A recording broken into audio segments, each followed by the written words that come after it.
Hello dear students, good evening. जय श्री श्याम, जय भोलेनाथ, जय माँ करणी। स्वागत है डियर स्टूडेंट्स एक और नई क्लास में, और हाजिर हूँ आप सभी के सामने एक और नई क्लास लेकर के। स्वागत करता हूँ आप सभी का विके एजुकेशन के इस ऑनलाइन प्लेटफॉर्म पर। डियर स्टूडेंट्स, इससे पहले अपनी जो क्लास हुई है उस क्लास में हमने बात किया प्रीपोजिशन को लेकर के, क्योंकि प्रीपोजिशन का अपना टॉपिक प्रीवियस क्लास में हमने ऑलरेडी स्टार्ट कर दिया है। और उस प्रीवियस क्लास में हमने बात की थी प्रीपोजिशन की डेफिनेशन की, और इसके साथ साथ कुछ इम्पोर्टेंट प्रीपोजिशन के लेकर के कुछ रूल्स थे, उस रूल की बात हमने कर ली है। आज की क्लास डिस्टेंस बड़ी इंपॉर्टेंट एज यूजुअल रहने वाली है। और आज भी हम, जैसा कि आपको ऑलरेडी बताया था मैंने, कि आज की क्लास में भी हम बात करेंगे कुछ हम इम्पोर्टेंट रूल्स की, और जितने भी अपने रूल अभी जो बच गए हैं, शेष रह गए हैं, उन रिमेनिंग सभी रूल्स को हम बात करेंगे आज, और सभी के बारे में वन बाई वन को हम डिटेल में जानने की कोशिश करेंगे। और उसके बाद में हम वन बाय वन अपनी प्रीपोजिशन को डिटेल में या एग्जांपल के थ्रू समझने की कोशिश करेंगे। ध्यान रखिए डियर स्टूडेंट्स, अभी जो अपनी क्लास स्टार्ट होगी या इससे पहले अपनी जो क्लास हुई है, दोनों क्लास में हमने पहली क्लास में हमने रूल्स को लेकर के बात की, और आज की क्लास में भी हम रूल एंड रेगुलेशन को लेकर ही बात कर रहे हैं। तो आप देख सकते हैं किस प्रकार से हमने रूल को स्टार्ट किया है प्रीवियस क्लास में, उसको रिवाइज करके देखें। उसके बाद में आगे की चीज़ें हम प्रोसेस में रखते हैं और बात करते हैं आज की क्लास में। आइए स्टार्ट करते हैं अपनी आज की क्लास। जैसे कि आप देख सकते हैं डियर स्टूडेंट्स, इससे पहले जो अपनी क्लास हुई थी उसमें हमने बात की थी रूल नंबर 3 की, यानी अब तक 3 रूल अपने कंप्लीट हो चुके हैं, और अभी उन प्रोग्रेस अपना जो रूल है वो है रूल नंबर 4। प्रीपोजिशन को लेकर के रूल नंबर 4 अपना जो है स्टार्ट हमने कर दिया है। यूँ कहीं कि रूल नंबर 4 अपना स्टार्ट हो चुका है डियर स्टूडेंट्स। रूल नंबर 4 क्या कहता है, आप देख सकते हैं डियर स्टूडेंट, रूल नंबर 4 के अकॉर्डिंग बात करें, व्हेन द सेम नाउन्स और pronouns are govern by two different prepositions, both preposition should be used in a sentence. आप देख सकते हैं, यहाँ पर प्रीपोजिशंस कर लेंगे हम। रूल ये कह रहा है कि व्हेन द सेम नाउन और pronoun are govern by two different preposition, यानी बात कर सकते हैं कि यहाँ पर कि जैसे हम प्रीपोजिशन का हम किसी सेंटेंस में प्रयोग करते हैं, तो ध्यान रखें सेंटेंस में प्रीपोजिशन का प्रयोग हम किसी ऑब्जेक्ट के साथ या यूँ कहेंगे नाउन या प्रोनाउन के साथ उसका यूज हम करते हैं, ध्यान रखें। लेकिन यहाँ पर बात की गई है कि किसी एक नाउन या प्रोनाउन के लिए तो हम प्रीपोजिशन का प्रयोग करते ही करते हैं। इससे पहले हमने बात कर लिया रूल नंबर 1 में कि एक से ज़्यादा नाउन या प्रोनाउन के लिए भी हम एक प्रीपोजिशन का प्रयोग कर सकते हैं। ध्यान रखें, एक ही प्रीपोजिशन का प्रयोग हम एक नाउन या प्रोनाउन के लिए कर सकते हैं, और एक से ज़्यादा नाउन या प्रोनाउन के लिए भी हम एक प्रीपोजिशन का प्रयोग कर सकते हैं। यहाँ पर थोड़ा अलग है, यहाँ पर थोड़ा डिफरेंट है डियर स्टूडेंट्स। अपने चौथा रूल जो ये कह रहा है, और ये 4th रूल ये कहता है, जिसके अकॉर्डिंग अगर बात करें तो यहाँ पर बात ये की जा रही है कि एक से ज़्यादा आपके अगर वर्ब हैं, या यूँ कहूँ कि नाउन या प्रोनाउन है, तो एक से ज़्यादा के लिए भी, या यूँ कहूँ कि एक ही नाउन के लिए भी हमें, या एक ही वर्ब के लिए भी, या एक ही नाउन के लिए, एक ही प्रोनाउन के लिए भी हम एक से ज़्यादा प्रीपोजिशन का प्रयोग कर सकते हैं। फॉर एग्जांपल अगर बात करें, हमारा सब्जेक्ट अगर आई है, या फिर वी है, या फिर सी है, या ही है, तो एक ही नाउन या प्रोनाउन के लिए भी हम एक से ज़्यादा प्रीपोजिशन का हम प्रयोग कर सकते हैं, बशर्ते वहाँ पर हमारे पास एक से ज़्यादा वर्ब होने चाहिए। क्योंकि एक ही वर्ब के लिए तो हम एक से ज़्यादा प्रीपोजिशन यूज़ नहीं कर सकते, लेकिन वहाँ पर अगर हमें एक से ज़्यादा यानी 2 या 3 या 4 जितनी भी अपने वर्ब्स दे रखे हैं, तो फिर उस वर्ब के अकॉर्डिंग हम अगर 2 वर्ब दे रखे हैं तो 2 प्रीपोजिशन, या फिर 3 दे रखे तो 3 प्रीपोजिशन तक का भी हम प्रयोग कर सकते हैं। तो रूल नंबर 4 ये कह रहा है कि जब व्हेन सम नाउन्स और pronouns are govern by two different preposition, यानी जब नाउन्स हमारे पास या प्रोनाउन जो है वो 2 या 2 से ज़्यादा डिफरेंट प्रीपोजिशन का उनमें प्रयोग करते हैं, तो ध्यान रखें both preposition should be used in a sentence. यानी ये बात यही है डियर स्टूडेंट्स कि यहाँ पर दोनों ही जो आपकी नाउन प्रीपोजिशन प्रयोग की जाएगी, या 2 या 3 जो प्रीपोजिशन आपकी प्रयोग होगी, ध्यान रखें वहाँ पर एक ही नाउन या प्रोनाउन को इंडिकेट करेंगी, बशर्ते वहाँ पर वर्ब हमारे पास एक या एक से ज़्यादा होनी चाहिए। तो जितनी हमारे पास वर्ब होगी उतनी हम प्रीपोजिशन लगाने की पॉसिबिलिटी हमारे पास होती हैं। आप देख सकते हैं डियर स्टूडेंट्स, अगर एग्जांपल की बात करूँ तो एग्जांपल ये है कि आई हैव बीन थिंकिंग, मैं सोच रहा हूँ या मैं विचार कर रहा हूँ, about I have been thinking about, यानी मैं सोच विचार कर रहा हूँ, अबाउट यानी बारे में, एंड लुकिंग फॉर हर, यानी मैं उसके बारे में सोच भी रहा हूँ और उसको ढूंढ भी रहा हूँ या उसको तलाश भी कर रहा हूँ। तो देख सकते हैं हम यहाँ पर थिंकिंग जो आपकी वर्ब है उसके साथ प्रयोग किया गया है अबाउट का, तो आपकी फर्स्ट प्रीपोजिशन हो गई। उसके बाद में देखिए आपके पास है लुकिंग, और लुकिंग के साथ प्रयोग किया गया है फॉर का। तो आप देख सकते हैं आई हैव बीन थिंकिंग आपकी फर्स्ट वर्ब है, तो उसके साथ में अबाउट का प्रयोग कर दिया गया। सेकंड आपकी जो वर्ब है वो लुकिंग है, उसके साथ फॉर का प्रयोग कर दिया गया। तो आप देख सकते हैं हमारे पास नाउन या प्रोनाउन तो सिर्फ एक ही है। नाउन या प्रोनाउन ये बात करें तो सब्जेक्ट तो हमारे पास एक ही है, या यूँ कहूँ कि नाउन प्रोनाउन सिर्फ एक है, लेकिन एक के लिए भी हमने एक से ज़्यादा प्रीपोजिशन का प्रयोग कर दिया, अबाउट और फॉर। लेकिन यहाँ पर शर्त ये थी, या यूँ कहें कि हमारे पास वर्ब भी दो हैं, और दो वर्ब होने की वजह से यहाँ पर प्रीपोजिशन भी हम दो यूज़ कर सकते हैं, या यूँ कहें कि दो प्रीपोजिशन का प्रयोग करना यहाँ पर लाजमी था। अब देखिए नेक्स्ट एग्जाम्पल की बात करें, the design and the construction, in design and construction of this house of this building is different from and superior to that। आप देख सकते हैं इस सेंटेंस में हमारे पास दो अलग अलग आपको एडजेक्टिव दे रखे हैं। यहाँ पर दे रखा है डिफरेंट, यहाँ पर अलग से एडजेक्टिव डिफरेंट दिया है, और आगे दिया सुपीरियर। तो दोनों ही एडजेक्टिव, क्योंकि एडजेक्टिव दो हैं और दोनों ही एडजेक्टिव के साथ दो अलग अलग वर्ब का प्रयोग किया गया। देख सकते हैं आप यहाँ पर एक अलग प्रीपोजिशन का प्रयोग किया गया है फ्रॉम, और यहाँ पर प्रीपोजिशन टू का प्रयोग किया गया है। ध्यान रखें हमारा सब्जेक्ट यूँ कहें कि जो अपना नाउन है वह है design and the construction of the building. यानी बात करें तो आपका ऑलरेडी पूरा का पूरा सब्जेक्ट दे रखा है, the design and the construction of building, ये यहाँ तक आपका ऑलरेडी पूरा सब्जेक्ट है। तो यहाँ पर बात करें डिज़ाइन जो आपका या कंस्ट्रक्शन जो है, डिज़ाइन एंड कंस्ट्रक्शन, इसी नाउन के अकॉर्डिंग यहाँ पर बात करें एडजेक्टिव का प्रयोग किया गया है, और एडजेक्टिव ये है यहाँ पर डिफरेंट और यहाँ पर सुपीरियर। तो डिफरेंट के साथ फ्रॉम का और सुपीरियर के साथ प्रयोग किया गया है टू का।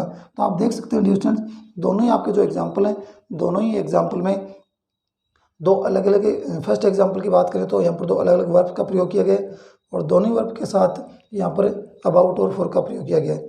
उसके बाद में नेक्स्ट एग्जाम्पल में दो अलग अलग एडजेक्टिव यानी डिफरेंट और सुपीरियर का प्रयोग किया गया, और दोनों के साथ ही आप देख सकते हैं डिफरेंट के साथ फ्रॉम का और सुपीरियर के साथ टू का प्रयोग किया गया है।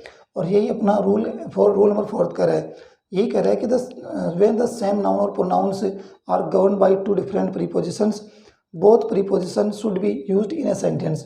यानी दो अलग अलग प्रीपोजिशन का हम प्रयोग कर सकते हैं, बशर्ते वो किसी एक नाउन या प्रोनाउन को के लिए भी यूज हो सकती हैं या यूज की जाएंगी, लेकिन वहाँ पर हमारे पास अलग अलग एडजेक्टिव भी हो सकते हैं या अलग अलग वर्ब भी हो सकती है। तो दोनों ही नाउन या दोनों ही प्रीपोजिशन को कनेक्ट करने के लिए हमारे पास अलग अलग एडजेक्टिव हो सकते हैं या फिर वर्ब भी हो सकती है। ध्यान रखें अलग अलग प्रीपोजिशन आपकी यूज की जा सकती है, ध्यान रखें। रूल नंबर 4 आपको ये कहता है। और यहाँ पर आपके एग्जाम्पल हैं, I have been thinking about and looking for her, मैं उसके बारे में सोच भी रहा हूँ और उसके बाद उसको ढूंढ भी रहा हूँ, तलाश भी रहा हूँ। The design and the construction of this building is different from and superior to that. यानी इस बिल्डिंग का जो डिज़ाइन और जो निर्माण जो इसकी कला है वो है थोड़ी अलग है। वो इस बिल्डिंग यानी इस बिल्डिंग की जो कला और जो निर्माण है वो कुछ अलग है, बाकी अन्य किसी बिल्डिंग से अगर तुलना की जाए तो वो उससे अच्छा भी है, श्रेष्ठ भी है, और ये मैं बात कर सकते हैं वो थोड़ा अलग भी है। तो आप देख सकते हैं यहाँ पर दो एडजेक्टिव डिफरेंट और सुपीरियर का प्रयोग किया गया, जिसकी वजह से फ्रॉम और टू दो अलग अलग प्रीपोजिशन का प्रयोग आप देख सकते हैं दोनों ही सेंटेंसेज में। तो I hope dear students rule number 4 आपको समझ में आया होगा कि एक ही नाउन या प्रोनाउन के लिए हम दो अलग अलग प्रीपोजिशन का प्रयोग कर सकते हैं, और उसके लिए हमें दो अलग अलग वर्ब या एडजेक्टिव का प्रयोग सेंटेंस में होना ज़रूरी है, क्योंकि एक साथ हम प्रीपोजिशन का प्रयोग तो करेंगे लेकिन फिर उनके लिए अलग अलग हमारे पास कनेक्ट करने के लिए वर्ड भी होने ज़रूरी हैं, जैसे कि आप देख सकते हैं। उसके बाद में डियर स्टूडेंट्स हम बात करेंगे रूल नंबर 5 की, और रूल नंबर 5 पर चलते हैं और बात करते हैं रूल नंबर 5।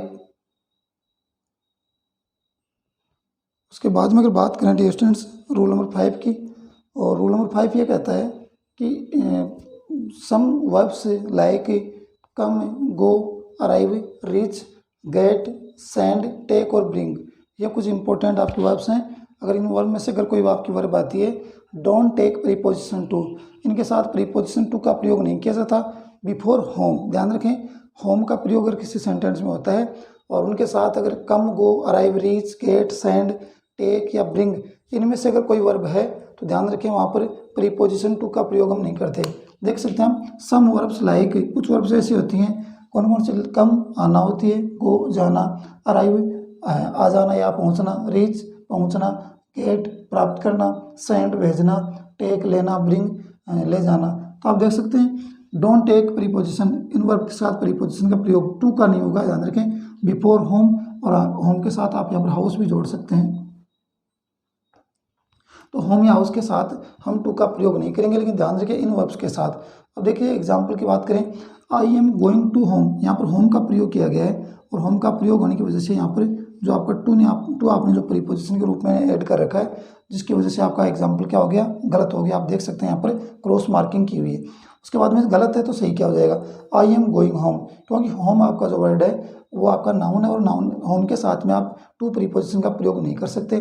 ध्यान रखें कुछ इंपॉर्टेंट आपके वर्ब है उनके साथ, बाकी तो नॉर्मली आप देख सकते हैं इन्हीं वर्ब के साथ आप टू का प्रयोग नहीं करेंगे।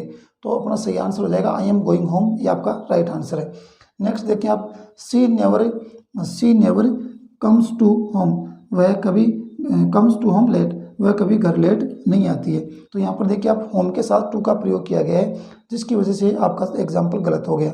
आगे देखिए राइट आंसर क्या हो जाएगा, सी नेवर कम्स होम लेट। यहाँ पर कम या कम के साथ या कम्स के साथ आपने टू का प्रयोग नहीं किया, इसलिए आपने टू का बिना प्रयोग किया आपने एग्जाम्पल को लिखा, इसलिए आपका आंसर सही है, राइट आंसर है।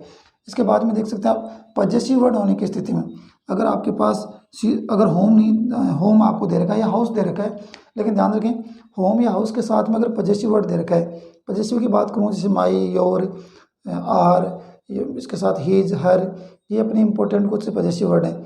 या फिर आपका इस प्रकार से इन्वर्टेड कोमा प्लस एस भी इस प्रकार से भी हो सकता है।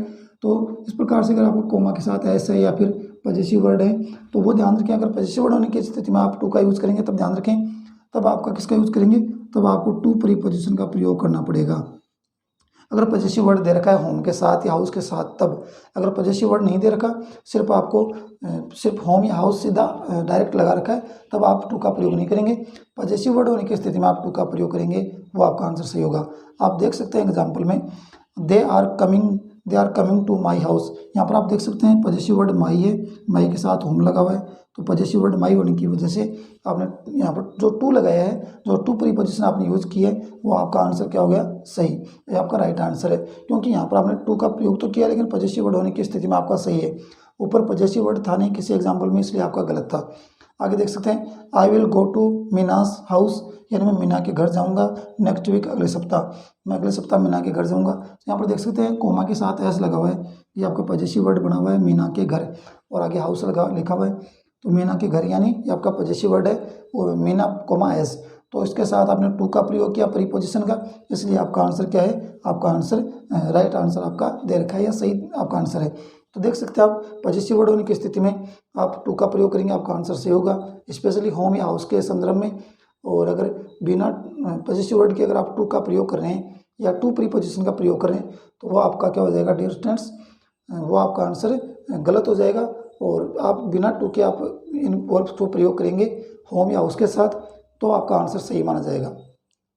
एक बार दोबारा देख सकते हैं मैंने रूल नंबर 5 को, some verbs like come, go, arrive, reach, get, send, take, bring don't take preposition to before home और हाउस, यानी होम या हाउस के साथ अगर आपको टू लगाना है तो ध्यान रखें इन प्रीपोजिशन के साथ आप टू नहीं लगा सकते।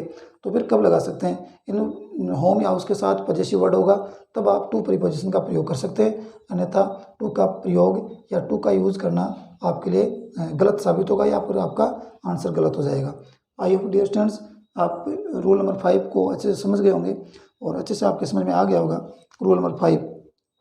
इसके बाद में बात करते हैं डियर स्टूडेंट्स, और आगे बात करेंगे और आगे चलते हैं और बात करेंगे रूल नंबर 6 की। और रूल नंबर 6 क्या कहता है, आइए बात करते हैं रूल नंबर 6। आइए डियर स्टूडेंट्स अब हम बात करते हैं और हम पहुंच चुके हैं रूल नंबर 6 पर। इससे पहले मेरा रूल नंबर 5 कंप्लीट हो चुका है। रूल नंबर 6 की अगर बात करें तो अब हम बात करेंगे कि रूल नंबर 6 क्या कहता है।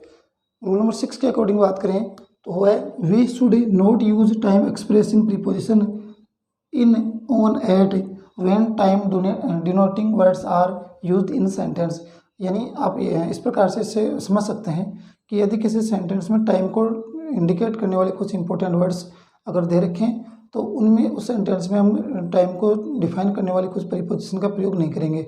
जैसे टाइम को एक्सप्रेस करने वाली प्रीपोजिशन से बात करूँ, इन हो सकता है, ऑन हो सकता है, एट हो सकता है। तो कुछ इंपॉर्टेंट प्रीपोजिशन है जो टाइम को बताती हैं, उनका हम प्रयोग सेंटेंस में नहीं करेंगे। लेकिन उसके लिए कंडीशन ये है डियर स्टूडेंट्स, और कंडीशन ये है कि उस सेंटेंस में टाइम को इंडिकेट करने वाले या समय को बताने वाले कुछ या डिनोट करने वाले वर्ड का प्रयोग उस सेंटेंस में होना चाहिए। अब कौन कौन से वर्ड किसी सेंटेंस में हम प्रयोग कर सकते हैं जिससे हम प्रीपोजिशन का प्रयोग करने से बच सकते हैं, प्रीपोजिशन का प्रयोग नहीं कर सकते। आप देख सकते हैं, देख लीजिए यहाँ पर लास्ट प्लस टाइम दिया है आपको। सबसे पहले लास्ट प्लस टाइम या फिर next plus time, this plus time, every plus time, ये कुछ इंपॉर्टेंट वर्ड हैं। जैसे लास्ट हो गया, इसके साथ में आपका नेक्स्ट हो गया, लास्ट है, नेक्स्ट, इसके बाद में आपको दिस दिया है, एवरी प्लस टाइम दिया है। तो ये सभी के सभी वर्ड हैं, इन सभी के साथ आप टाइम जुड़ा होना। टाइम की बात करूँ, जैसे लास्ट वीक हो सकता है, नेक्स्ट संडे हो सकता है, दिस इवनिंग हो सकता है, एवरी मॉर्निंग हो सकती है। तो कहने का तात्पर्य है डियर स्टूडेंट्स कि दिस आपका लास्ट है या नेक्स्ट है, दिस या फिर एवरी, इन सभी के साथ में टाइम शब्द इसलिए आपको ऐड कर रखा है क्योंकि इसके साथ में टाइम जुड़ा होना चाहिए। यानी टाइम को इंडिकेट करने वाली प्रीपोजिशन का प्रयोग करें तो इन सभी, चाहे लास्ट हो, चाहे नेक्स्ट हो, या फिर आपका दिस हो, या फिर एवरी हो, इनके साथ में टाइम को दर्शाने वाला एक वर्ड जुड़ा होना चाहिए। जैसे last time, last year, last week, next morning, next year, this morning, this year, every Sunday, every February, every January. इस प्रकार से हम टाइम को जोड़ेंगे। उसके अलावा टुडे हो सकता है, इसके अलावा यस्टरडे और टुमारो हो सकता है। तो अगर इनमें से आपको टाइम को इंडिकेट करने वाले वर्ड अगर कोई सेंटेंस में दे रखे तो ध्यान रखें, वहाँ पर हम प्रीपोजिशन का प्रयोग नहीं करेंगे। आप एग्जाम्पल देख सकते हैं, आई visited Red fort in last year, मैंने लाल किला, देख सकते हैं कि आई visited Red fort in last year, मैंने लाल किला पिछले साल देखा था, या प्रीवियस या लास्ट ईयर देखा था। तो यहाँ पर देख सकते हैं लास्ट प्लस टाइम होना चाहिए, तो लास्ट प्लस टाइम दे रखा है, लास्ट ईयर दे रखा है, तो इनका जो प्रयोग किया गया है वो गलत है। आगे देख सकते हैं आप, यहाँ पर क्रॉस मार्किंग की हुई है, तो आपका जो क्वेश्चन है वो गलत है। आगे देखिए आंसर क्या है, आई विजिटेड रेड फोर्ट, यहाँ पर आपकी जो इन प्रीपोजिशन को उठा दिया गया, आई visited Red Fort last year, यानी इनका प्रयोग गलत है। और जैसे हमने इनको उठाया, अपना आंसर क्या हो गया, आई visited Red Fort last year, अपना आंसर सही हो गया। आगे देख सकते हैं, राखी विल बाई ए कार, राखी एक कार खरीदेगी इन नेक्स्ट वीक, अगले सप्ताह में राखी एक नई कार खरीदेगी या खरीदने वाली है। तो देख लीजिए यहाँ पर बात करें, नेक्स्ट प्लस टाइम दे रखा है, नेक्स्ट प्लस टाइम, और यहाँ पर लास्ट प्लस टाइम था, नेक्स्ट प्लस टाइम है क्योंकि यहाँ पर, इसलिए यहाँ पर इनका प्रयोग गलत है। सही क्या हो जाएगा, Rakhi will buy a car next week, next week आपका यहाँ पर दे रखा है, तो नेक्स्ट प्लस टाइम दे रखा है, इसलिए टाइम को डिनोट कर रहा है। यहाँ पर प्रीपोजिशन का प्रयोग गलत था, अब प्रीपोजिशन हमने हटा दी, इसलिए आपका आंसर सही है। आगे देखें, he met me on yesterday, वो मुझे कल मिला था, यहाँ पर यस्टरडे दे रखा है और यस्टरडे टाइम को डिनोट कर रहा है, तो यस्टरडे के साथ ऑन प्रीपोजिशन का प्रयोग गलत है, क्रॉस मार्किंग है। सही आंसर क्या हो जाएगा, ही मेट मी यस्टरडे, वह मुझे कल मिला था। तो आई होप डियर स्टूडेंट्स, ये आपका रूल नंबर 6 आपको कुछ समझ में आया होगा। एक बार दोबारा देखिए इस रूल को। रूल नंबर 6 ये कहता है कि we should not use time expressing preposition in on at when time denoting words are used in a sentence, यानी किसी सेंटेंस में अगर टाइम को बताने वाले कुछ इंपॉर्टेंट वर्ड्स जिनमें लास्ट प्लस टाइम है, नेक्स्ट प्लस टाइम है, दिस प्लस टाइम है, एवरी प्लस टाइम है, टुडे, यस्टरडे, टुमारो, अगर इन वर्ड्स में से अगर आपको कुछ सेंटेंस में दे रखा है तो वहाँ पर हम टाइम को डिनोट करने वाली प्रीपोजिशन इन, ऑन और एट का प्रयोग हम नहीं करेंगे, ध्यान रखें। एग्जाम्पल की बात करें, आई visited Red fort in last year, गलत है आपका इनका प्रयोग, इसलिए यहाँ पर सही आंसर हो जाएगा I visited Red Fort last year. उसके बाद में देखें, Rakhi will buy a car in next week, उसके बाद में आपका इनका प्रयोग गलत है। आगे देखें, Rakhi will buy a car next week, आपका आंसर सही आंसर है, ये राइट आंसर हो गया। और लास्ट है, he met me on yesterday, वह मुझे कल मिला था, यहाँ पर ऑन का प्रयोग गलत है, क्रॉस मार्किंग हो रखी है, ही मेट मी यस्टरडे, ये आपका राइट आंसर है डिस्टेंस। तो आई होप रूल नंबर 6 आपको समझ में आ गया होगा। रिवाइज करके देखिए डिस्टेंस क्लास को, उम्मीद करता हूँ कि आपको सारे जो भी अपने रूल्स हैं वो समझ में आ जाएंगे, और अगर रूल समझ में आ गए तो आपके लगभग प्रीपोजिशन का टॉपिक क्लियर हो जाएगा डिस्टेंस।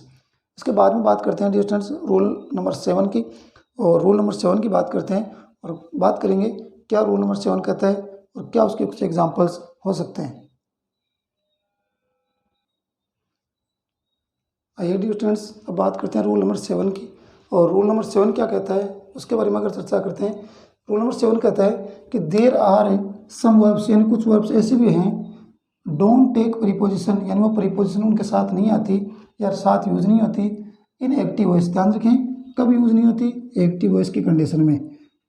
बट टेक के प्रीपोजिशन, लेकिन प्रीपोजिशन यूज होती हैं कब? When use in passive voice. कुछ वर्ब्स अपनी ऐसी वो होती हैं जिन वर्ब के साथ आप एक्टिव वॉइस में प्रीपोजिशन का प्रयोग नहीं करेंगे, लेकिन वही वर्ब अगर आपकी पैसिव में चली जाती है या कहूँ कि उनकी पैसिव वॉइस बन जाती है, तब ध्यान रखें प्रीपोजिशन का प्रयोग उनमें किया जाता है। तब आपका वो प्रीपोजिशन के अकॉर्डिंग आपका पैसिव के अनुसार आपका प्रीपोजिशन प्रयोग होगा। ध्यान रखें, एक बार दोबारा देखिए, अपना रूल ये कह रहा है कि there are some verbs don't take preposition in active voice. Active voice में कुछ वर्ब्स ऐसी होती हैं जिनके साथ प्रीपोजिशन का प्रयोग नहीं होता। But take a preposition when used in passive voice, लेकिन जैसे पैसिव वॉइस का वाक्य बन जाता है या पैसिव वॉइस का सेंटेंस आप बना देते हैं उस वर्ब से, तो वहाँ पर प्रीपोजिशन का प्रयोग डेफिनेटली किया जाएगा। एग्जाम्पल के तौर पर आप देख सकते हैं dear students, he made me sing a song, उसने मुझसे गाना गवाया। ही made me sing a song, उसने मुझसे गाना गवाया। आप वो देख सकते हैं, तो यहाँ पर आपका सिंपल सेंटेंस दे रखा है, आपकी एक्टिव वॉइस का सेंटेंस है और एक्टिव होने की वजह से यहाँ पर कहीं भी प्रीपोजिशन का प्रयोग नहीं किया हुआ है। जब प्रीपोजिशन का प्रयोग किया होता तो आपका गलत होता है, यहाँ पर क्रॉस मार्किंग होती। लेकिन देखें, आपका एक्टिव का वाक्य है और एक्टिव वॉइस का वाक्य होने की वजह से प्रीपोजिशन का प्रयोग नहीं है, इसलिए आपका सेंटेंस क्या है डियर स्टूडेंट्स? आपका एग्जाम्पल सही है। नेक्स्ट देखें, I was made to sing a song, यानी आप ऊपर जो सेंटेंस आपको दिया हुआ है उसी को ही यहाँ पर पैसिव बना रखी है। और पैसिव होने की वजह से, जैसे कि अपना रूल ये कहता है कि पैसिव है तो आप प्रीपोजिशन का प्रयोग करें, तो पैसिव हो गई I was made to sing a song. यहाँ पर पैसिव होने की वजह से प्रीपोजिशन टू का प्रयोग कर दिया गया, जिसकी वजह से आपका आंसर क्या है? आपका आंसर सही मान लिया गया है, आपका आंसर सही है। उसके बाद में देखिए स्टूडेंट्स, नेक्स्ट की बात करें और नेक्स्ट अपना एग्जाम्पल है विक्की कौशल मैरिड कैटरीना, यानी विक्की कौशल ने किससे शादी की? कैटरीना से शादी की। यहाँ पर देख सकते हैं कि यहाँ पर पैसिव बना रखी है इसकी, Katrina was married to Vicky Kaushal. तो ये पैसिव होने की कंडीशन में आप प्रीपोजिशन टू का आपने प्रयोग किया है। ध्यान रखें, अपने जो भी एग्जाम्पल हैं यहाँ पर वो एक्टिव में भी सही है और पैसिव में भी सही है। एक्टिव में सही है क्योंकि यहाँ पर प्रीपोजिशन का प्रयोग नहीं किया हुआ, अगर प्रीपोजिशन का प्रयोग होता तो गलत होता। पैसिव में इसलिए सही है क्योंकि पैसिव के रूल के अकॉर्डिंग पैसिव में प्रीपोजिशन का प्रयोग होना चाहिए, जो कि दोनों ही पैसिव के वाक्य में प्रीपोजिशन का प्रयोग कर रखा है, इसलिए पैसिव के वाक्य भी आपके सही हैं dear students. I hope rule number 7 आप समझ गए होंगे। एक बार दोबारा देखें, यहाँ रूल नंबर 7 ये कहता है कि कुछ अपनी वर्ब्स ऐसी हैं जो अगर एक्टिव में होती है तो प्रीपोजिशन का प्रयोग उनके साथ नहीं होता, लेकिन वही वर्ब अगर आप पैसिव में बना देते हो या उस सेंटेंस को पैसिव वॉइस में चेंज कर देते हो तो वहाँ पर हम प्रीपोजिशन का प्रयोग करते हैं। ध्यान रखें, और आप देख सकते हैं एग्जाम्पल की बात करें, ही made me sing a song, उसने मुझसे गाना गवाया। सिंपल सेंटेंस है, एक्टिव का वाक्य है, तो ध्यान रखें एक्टिव का सेंटेंस होने की वजह से यहाँ पर प्रीपोजिशन का प्रयोग भी नहीं है, एग्जाम्पल सही है। I was made to sing a song, आपका पैसिव का वाक्य है, इसलिए यहाँ पर टू का प्रयोग कर दिया गया प्रीपोजिशन का, आपका आंसर सही है। विक्की कौशल मैरिड कैटरीना, यहाँ पर आप देख सकते हैं कि एक्टिव वॉइस का वाक्य है, यहाँ पर कोई प्रीपोजिशन नहीं है, आपका आंसर सही। Katrina was married to Vicky Kaushal, यहाँ पर आप देख सकते हैं ऊपर का जो सेंटेंस उसकी पैसिव बना रखी है, इसलिए टू प्रीपोजिशन का प्रयोग यहाँ पर किया हुआ है डियर स्टूडेंट्स। और इसलिए आपके एग्जाम्पल क्या हैं, लगभग आपके क्लियर हैं या कंप्लीट आपके सही हैं डियर स्टूडेंट्स। उसके बाद में हम बात करने वाले हैं कुछ इम्पोर्टेंट और फैक्ट की, या यूँ कहूँ कि एक इम्पोर्टेंट रूल की। आइए बात करते हैं और एक और अपने इम्पोर्टेंट रूल की और चर्चा करते हैं उस रूल की जो अपना नेक्स्ट रूल होगा, या यूँ कहूँ ये रूल नंबर 8 होगा।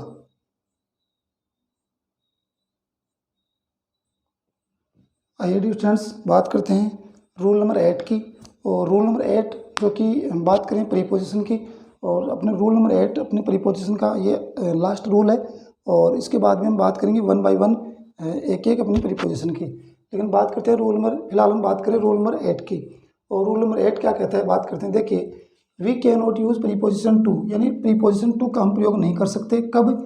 When indirect object is used after transitive verb, यानी कुछ ट्रांजिटिव वर्ब्स ऐसी वो होती हैं जिनके साथ अगर हम इनडायरेक्ट ऑब्जेक्ट का प्रयोग करते हैं, या यूँ कहें कि इनडायरेक्ट ऑब्जेक्ट का प्रयोग इन वर्ब के बाद हो जाए तब हम टू का प्रयोग नहीं करते हैं, ध्यान रखें। और इनडायरेक्ट ऑब्जेक्ट की अगर बात करें तो इनडायरेक्ट ऑब्जेक्ट को आप ऐसे भी समझ सकते हैं डियर स्टूडेंट्स, इनडायरेक्ट ऑब्जेक्ट का मतलब पर्सन, यानी किसी सेंटेंस में अगर पर्सन एज ए ऑब्जेक्ट आपका यूज हुआ है तो वह इनडायरेक्ट ऑब्जेक्ट होगा। और इनडायरेक्ट ऑब्जेक्ट के साथ आप टू का प्रयोग नहीं कर सकते। आप देख सकते हैं कुछ ट्रांजिटिव वर्ब हमारे पास होती हैं, तो आप देख सकते हैं कुछ example, Ram informed to me, Ram informed to me, Ram ने मुझे इन्फॉर्म किया। तो आप देख सकते हैं इन्फॉर्म जो आपकी वर्ब है उसके साथ आपका जो ऑब्जेक्ट हुआ वह आपका है मी, यानी पर्सन आया है। तो इनडायरेक्ट ऑब्जेक्ट के साथ आप टू का प्रयोग नहीं कर सकते, इसलिए आपका टू का जो प्रयोग है वो क्या है, गलत, आपका क्रॉस मार्किंग है। सही आंसर क्या हो जाएगा, राम इन्फॉर्म मी, राम ने मुझे इन्फॉर्म किया, यह आपका सही आंसर हो जाएगा। टू प्रीपोजिशन आपकी गलत है। उसके बाद में देखें सी गेव टू मी, एक बार फिर देखिए यहाँ पर फिर से टू का प्रयोग कर दिया गया मी के साथ, ये भी गलत है। She gave to me a pen, उसने मुझे एक पेन दिया, गलत है, क्रॉस मार्किंग है। सही आंसर हो जाएगा सी गेव मी ए पेन, उसने मुझे एक पेन दिया। टू का जो टू प्रीपोजिशन है उसको यहाँ से हटा दिया गया और आपका आंसर हो गया सही। उसके बाद में देखें they advice to me many times, उन्होंने मुझे कई बार एडवाइस या सलाह दी। तो देख लीजिए आप यहाँ पर पर्सन आपका यूज हो रहा है एज ए इनडायरेक्ट ऑब्जेक्ट, और इनडायरेक्ट ऑब्जेक्ट की वजह से यहाँ पर टू का जो प्रयोग किया जा रहा है, टू प्रीपोजिशन का जो आप प्रयोग कर रहे हैं वो आपका क्या है डियर स्टूडेंट्स, वो आपका गलत है, आपका आंसर गलत है। सही आंसर क्या हो जाएगा, they advised me many times, उन्होंने मुझे कई बार एडवाइस किया या सलाह दी। तो जो भी आपके एग्जाम्पल हैं वो आप कुछ ट्रांजिटिव वर्ब हैं, और इन वर्ब के साथ अगर आपका इनडायरेक्ट ऑब्जेक्ट आपका आता है, या इनडायरेक्ट ऑब्जेक्ट को हम बोल सकते हैं पर्सन, अगर कोई पर्सन है, कोई व्यक्ति है, एज ए ऑब्जेक्ट आता है तो वो इनडायरेक्ट ऑब्जेक्ट है, तो उसके साथ आप टू प्रीपोजिशन का प्रयोग नहीं कर सकते। अगर ऐसा है तो वो गलत हो जाएगा। लेकिन फिर भी आप देख सकते हैं वर्ब्स जिनके साथ टू का प्रयोग हो सकता है, ध्यान रखें ऊपर हमने बात की है, यानी ऊपर जो आपका रूल है उस रूल को हम यहाँ पर एक्सेप्शन मान सकते हैं। ऊपर जो आपका रूल दे रखा है रूल नंबर 8, उसका ये क्या है, उसका ये अपवाद है।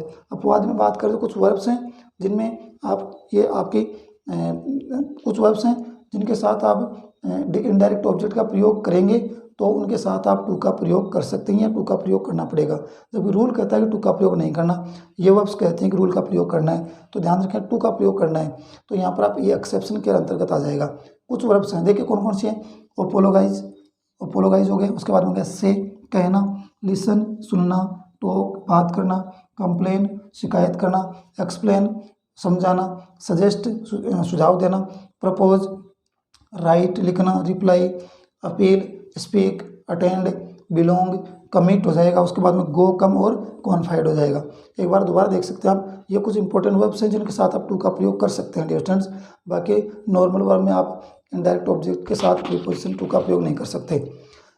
ओपोलाइज, say, listen, talk, complain, explain, suggest, propose, write, reply, appeal, speak, attend, belong, commit, go, come और कॉन्फाइड कुछ इंपॉर्टेंट वर्ब्स हैं जिनके साथ आप टू का प्रयोग कर सकते हैं। इनके साथ टू का प्रयोग सही माना जाएगा डियर स्टूडेंट्स। तो एक बार दोबारा देख सकते हैं आप। और हम बात करें रूल नंबर 8 की, we can not use preposition to when indirect object is used after transitive verb, यानी कुछ वर्ब्स ऐसी होती हैं जिनके साथ आप टू का प्रयोग नहीं कर सकते जब आपका इनडायरेक्ट ऑब्जेक्ट यानी कोई पर्सन एज ए ऑब्जेक्ट आपका यूज होता है वहाँ पर। और एग्जाम्पल है राम इन्फॉर्म टू मी, आपका गलत हो गया, सही आंसर हो जाएगा राम इन्फॉर्म्ड मी, टू का जो प्रयोग किया गया वो गलत है। She gave to me a pen, यहाँ पर टू का प्रयोग फिर से गलत हो गया, और आगे सही आंसर है she gave me a pen, क्योंकि जहाँ जहाँ आप पर्सन को एज ए ऑब्जेक्ट यूज कर रहे हैं वो इनडायरेक्ट ऑब्जेक्ट है और उसके साथ आप टू का प्रयोग नहीं कर सकते। They advice to me many times, गलत है, सही आंसर हो जाएगा they advised me many times. To का प्रयोग आप इनडायरेक्ट ऑब्जेक्ट के साथ आप जनरली नहीं कर सकते, ये ध्यान रखें। यही कहूँ कि पर्सन के साथ आप नहीं कर सकते, पर्सन अगर एज ए ऑब्जेक्ट आता है। लेकिन अपवाद ये कहता है कि कुछ वर्ब्स ऐसी हैं जिनके साथ आप टू का प्रयोग कर सकते हैं, और आपके सामने कुछ इंपॉर्टेंट वर्ब्स हैं जिनको आप देख सकते हैं। आइए बात करते हैं इन्हीं इंपॉर्टेंट वर्ब को लेकर के, या जो अपवाद हमारे पास है उस अपवाद को लेकर के कुछ इंपॉर्टेंट एग्जाम्पल की, और उसके बाद में हम बात करते हैं आगे। आइए देखते हैं कुछ इंपॉर्टेंट एग्जाम्पल। अभी हम बात कर रहे हैं डियर स्टूडेंट्स और रूल नंबर 8 की, और 8 की हमने बात की, और अब रूल नंबर 8 में ही बात कर रहे हैं रूल नंबर 8 के एक्सेप्शन या अपवाद की। रूल नंबर 8 ये कहता है कि we can not use preposition to when indirect object is used after transitive verb, यानी ट्रांजिटिव वर्ब के बाद अगर आपको इनडायरेक्ट ऑब्जेक्ट दे रखा है या यूँ कि पर्सन आपको दे रखा है एज ऑब्जेक्ट, तो आप टू का प्रयोग नहीं कर सकते। लेकिन अपवाद ये कहता है कि आप कर सकते हैं, लेकिन कुछ इंपॉर्टेंट वर्ब्स हैं उन वर्ब के साथ आप टू का प्रयोग कर सकते हैं। देख सकते हैं आप एग्जाम्पल की बात करें, students must listen to their teachers, students को अपने टीचर्स की बात सुननी चाहिए, उनकी बात केयरफुली या कहीं पेशेंटली उनकी बात समझनी चाहिए, सुननी चाहिए। तो लिसन के साथ हम प्रयोग कर सकते हैं टू का। तो अपने पास लिसन वर्ब है, उसके साथ आप टू का प्रयोग कर सकते हैं, चाहे आपका इनडायरेक्ट ऑब्जेक्ट हो तब भी कर सकते हैं। देखिए नेक्स्ट एग्जाम्पल है, she writes to me every Sunday, वह मुझे एवरी संडे हर संडे को क्या करती है, कुछ लिखती रहती है, पत्र लिखती है। देख सकते हैं आप, तो यहाँ पर राइट के साथ में टू का प्रयोग किया गया है इनडायरेक्ट होने के बावजूद भी। आपका आंसर सही है। तो राइट अपनी वर्ब है, इसके साथ आप टू का प्रयोग कर सकते हैं। फर्स्ट वन थी लिसन। इसके बाद में देखें, he must apologise to them for his behaviour, उसे अपने व्यवहार के लिए उनसे माफ़ी मांग लेनी चाहिए। तो यहाँ पर अपोलोगाइज जो वर्ड दिया है उसके लिए आप टू का प्रयोग कर रहे हैं, ये आपका सही है। उसके बाद में देखें, आई शुड कंप्लेन टू, मुझे कंप्लेन करनी चाहिए to the manager about the fraud, यानी जो फ्रॉड हुआ है, जो धोखाधड़ी हुई है, जो फ्रॉड है उसके लिए, जो चीटिंग हुई है उसके लिए मुझे मैनेजर से कंप्लेन करनी चाहिए, शिकायत करनी चाहिए। तो यहाँ पर कंप्लेन जो आपकी वर्ब है उसके साथ टू का प्रयोग सही माना गया है। ओपोलोगाइज के साथ टू का प्रयोग सही है, राइट्स के साथ या राइट के साथ टू का प्रयोग सही है, लिसन के साथ भी सही है। लास्ट देखें, दिस प्रॉपर्टी बिलोंग्स, बिलोंग के साथ आप टू का प्रयोग करेंगे। This property belongs to my father, ये प्रॉपर्टी मेरे फादर की है या मेरे फादर से बिलोंग करती है। तो आप देख सकते हैं ये जितने अपनी कुछ वर्ब यहाँ पर दे रखे हैं या यूँ कि से पहले मैंने आपको बताया था कुछ इंपॉर्टेंट वर्ब थी, उन सभी के साथ आप टू का प्रयोग कर सकते हैं। और ये आपका रूल नंबर 8 है, इसका अपवाद है, ये अपवाद यानी एक्सेप्शन में दे रखा है। और रूल ये कहता है कि आप टू का प्रयोग नहीं कर सकते इनडायरेक्ट ऑब्जेक्ट के साथ, जबकि यहाँ पर अपवाद कहता है कि आप कर सकते हैं, लेकिन कुछ इंपॉर्टेंट वर्ब के साथ। और कुछ इंपॉर्टेंट वर्ब के साथ एग्जाम्पल आपके सामने हैं, और इससे पीछे मैंने आपको बहुत सारी वर्ब्स बताई हैं जो अपवाद के अंतर्गत आती हैं, उसके अंतर इंक्लूड है। बाकी आप वहाँ पर आप उस चीज़ को चेक करें। यहाँ पर आप देख सकते हैं, student must listen to their teachers, और लिसन के अकॉर्डिंग टू का प्रयोग सही है। स्टूडेंट्स को अपने टीचर्स की बात माननी चाहिए, उनकी बात सुननी चाहिए। She writes to me every Sunday, वह मुझे एवरी संडे यानी हर संडे को कुछ लिखती है, पत्र लिखती है, जो भी लिखती है, लेकिन आपका आंसर सही है। He must apologise to them for his behaviour, उसे अपने व्यवहार के लिए उनसे माफ़ी मांग लेनी चाहिए। अपोलोगाइज के साथ टू का प्रयोग होगा, सही है। I should complain to the manager about the fraud, मुझे फ्रॉड के लिए या चीटिंग जो हुई उसके लिए मैनेजर से शिकायत करनी चाहिए, कंप्लेन के साथ टू का प्रयोग सही है। This property belongs to my father, यो प्रॉपर्टी मेरे फादर्स को बिलोंग करती है, उनसे संबंधित है, बिलोंग के साथ टू का प्रयोग किया गया डियर स्टूडेंट्स। तो अपने ये प्रीपोजिशंस को लेकर के जो कुछ इंपॉर्टेंट रूल्स थे या रूल्स के साथ साथ कुछ अपवाद भी थे, कुछ एक्सेप्शन भी थे, वो डियर स्टूडेंट्स कंप्लीट होते हैं। और कुछ 8 अपने इंपॉर्टेंट रूल थे प्रीपोजिशंस को लेकर के, और ये रूल अपने कंप्लीट हैं, उनके अपवाद कंप्लीट हैं। और अभी हम बात करेंगे अपने एज यूजुअल अपने रूल, जैसा कि अपनी क्लास में बात करते हैं वोकैब की। और अब अपने वोकैब पर चलते हैं, और आज के अपने वोकैब के 2 इंपॉर्टेंट वर्ड रहने वाले डिस्टेंस, आइए बात करते हैं उनकी। आज के 2 इंपॉर्टेंट वर्ड रहेंगे, उनके बारे में जान लेते हैं। फर्स्ट वन आपका जो वर्ड रहेगा वो रहेगा फिटल, और सेकंड वन रहेगा फेम। फेम की अगर बात करूँ तो फेम होता है प्रसिद्ध, पॉपुलैरिटी, या फिर बोल सकते हैं प्रतिष्ठा, मान सम्मान, ऑनर, ग्लोरी। और फिटल आपका जो वर्ड होता है उसका अर्थ होता है खतरनाक या जानलेवा। आइए बात करते हैं अपने वोकैब की। डियर स्टूडेंट्स, बात करें अपने वोकैब की, और वोकैब में अगर बात करें तो सबसे पहले अपना वर्ड है, आज का वर्ड है, सबसे पहले बात करेंगे फेम। फेम क्या होता है डियर स्टूडेंट्स? फेम को बोलेंगे पॉपुलैरिटी, ग्लोरी, यश, प्रसिद्धि या फिर प्रतिष्ठा। और फेम की अगर सिनोनिम की बात करूं तो फर्स्ट वन हो जाएगा एमिनेंस। एमिनेंस के बाद में बात करें ग्लोरी, ऑनर, ऑनर के बाद में हो जाएगा रेपुटेशन, रेपुटेशन के बाद में जाएगा रिप्यूट और प्रोमिनेंस। एक बार दोबारा देखें, फेम अपना वर्ड है, उसके सिनोनिम है एमिनेंस, ग्लोरी, उसके बाद में दे रखा है ऑनर, ऑनर के बाद में दिया रेपुटेशन, रिप्यूट, और लास्ट में दिया प्रोमिनेंस। अगर बात करो एंटोनिम की, तो एंटोनिम में देख सकते हैं हम डिस्ग्रेस, डिसऑनर, इनफेमी, और लास्ट में दे रखा है ऑब्स्करिटी। एक बार दोबारा देखिए, एंटोनिम हो जाएगा डिस्ग्रेस, डिसऑनर, इनफेमी, और लास्ट में हो जाएगा ऑब्स्करिटी। नेक्स्ट अपना जो वर्ड है वो है आपका फिटल। फिटल का अर्थ होता है घातक या जानलेवा या नुकसानदायक। सिनोनिम की बात करूँ, सिनोनिम हो जाएगा आपका डेडली, डिस्ट्रक्टिव हो जाएगा, डेडली के बाद में हो जाएगा डिस्ट्रक्टिव, उसके बाद में हो जाएगा डिजास्टर्स, लीथल, और उसके बाद में हो जाएगा परनीशियस, परनीशियस के बाद में लास्ट वन हो जाएगा रुइनस। एक बार दोबारा देखें, deadly, destructive, disasters, lethal, pernicious और लास्ट वन हो जाएगा रुइनस। एंटोनिम की अगर बात करूं तो एंटोनिम में आप देख सकते हैं बेनिफिशियल, बेनिन, हार्मलेस और एनुसियस।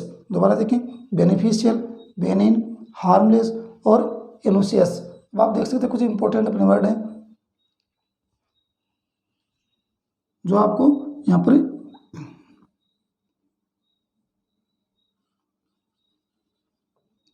कुछ इंपॉर्टेंट वर्ड हैं जो आपको अगर देखा जाए तो आज क्लास के लिए बड़े इंपॉर्टेंट वर्ड रहे हैं।